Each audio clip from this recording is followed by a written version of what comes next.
Alright, what is going on YouTube / coming at you with a brand new Jujutsu Kaisen video. Today we are going to be taking a look at the Shibuya Incident Arc, or just the Shibuya Arc, whichever one you want to call it. It is going to play a very large part of season 2 of the anime, and so I wanted to go over it. I do want to note that this is going to be a very spoiler heavy video before we do get into it. So if you don't want spoilers, go ahead and click off now. Without further ado, let's go ahead and take a look at the first part of the Shibuya arc. So starting off with the beginning of the Shibuya Incident Arc, we have a curtain that has been cast over the Shibuya train station area. Now this curtain specifically only traps non-Jujutsu sorcerers inside, whereas Jujutsu sorcerers can move freely. We see that there are a number of different people from the Jujutsu world that are trying to help with this situation, trying to figure out what's going on, and we focus in on 4 specific groups. The first group that we see is Nanami's group, which consists of Nanami, Ino, and Megumi. As that group is introduced, we see that civilians that are trying to get out of the curtain have been told to ask for Gojo, which is really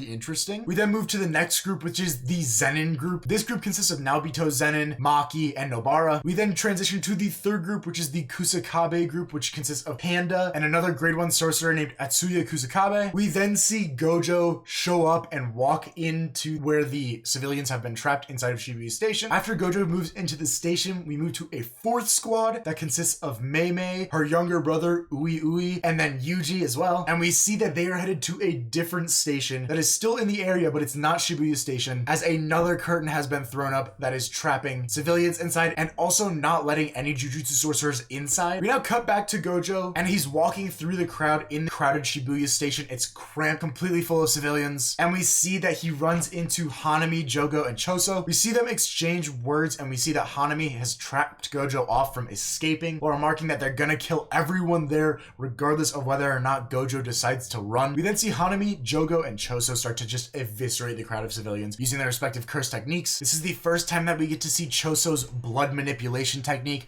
which is really cool and comes up later in the Shibuya arc. We then see Gojo teleport directly between Hanami and Jogo, and we see that Hanami is using his domain amplification to not only buff all of the curses' durability, but along with that, it makes Gojo much more susceptible to actually taking hit from one of the curses. He says that it's like being surrounded by water, so you can't move as quickly or as well. We then get a flashback of Jogo and Kenjaku talking about exactly how they want to go about trying to either capture or kill Gojo. We hear from Kenjaku that Gojo is actually the most dangerous when he's working alone, and he says that it's because other people will slow him down, referring to Jujutsu sorcerers specifically. But it should also be mentioned that since there are a lot of civilians around, that's kind of the idea. They wanted to slow him down. We learn that if Gojo uses his domain expansion, then he'll end up killing a lot of civilians, which means that he can't utilize it while civilians are still around. Kenjaku notes that before this incident starts taking place, he only needs 20 minutes from Jogo, Hanami, and Choso, and then he will be ready with the prison realm, which kind of gives us an idea as to what their whole plan is here. We then come back to the fight where Gojo and Jogo are exchanging words while the curses continue to tear through the crowd. We see Gojo deactivate his infinity so that he can grab Jogo, and he faints chasing after Jogo as he starts to run away. This causes Hanami to deactivate his domain amplification, which Gojo then uses to turn around and blitz him and then grab his horns and pull them out of his head. At this point,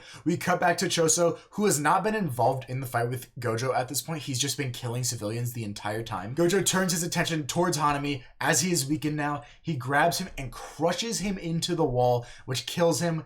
And then he says next and turns his attention towards Jogo. That is absolutely one of the coldest panels in the entire manga, and I'm so excited for it to be animated. We then cut to an explanation of the curtains that have been laid down at the station opposite to Shibuya at this point, so the one where the Mei team is sitting at. We learn that there is a different cursed user who's cast the curtains down, and it's mentioned that there's likely transfigured humans in the area, so it means that they're probably going to have to deal with Mahito. We then see Mei use her curse technique to try and scout ahead using her control of crows. That is her curse technique, and it is very cool to see later on. We then see Mei and Yuji split up along with Ui. He goes with Mei. They decide that they're going to go try to save civilians while Yuji goes ahead and takes down the curtain. We then see Yuji round a corner and run into a curse named Kogai, who is essentially a grasshopper curse. It's noted that Kogai is a grasshopper curse because of the plague and famine that is caused by the emergence of a lot of grasshoppers. Yuji and Kogai exchange some words, and we learn that Mahito is in fact in the station at this point. We then see Yuji and Kogai start to fight, and this fight continues along with Yuji taking some blows and dealing some blows. He eventually gains the upper hand, takes out what was causing the curtain, and kills Kogai. Shibuya. We then cut to Mahito and see that he is leaving the station where Yuji and Meimei's team is at, and he's taking a train headed for Shibuya Station. We then cut back to Gojo, who was in Shibuya Station,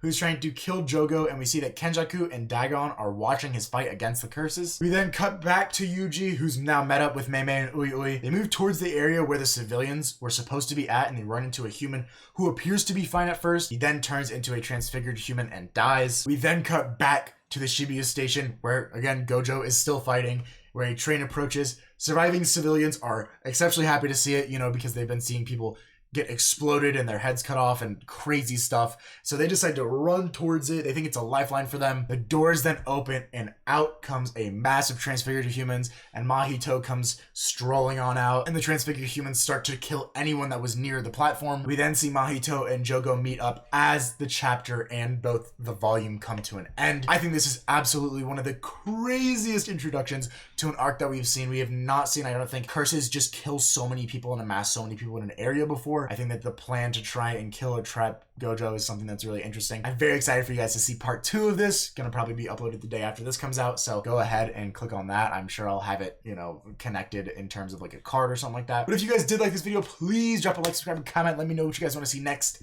I love you all. Have a great rest of your day. Peace.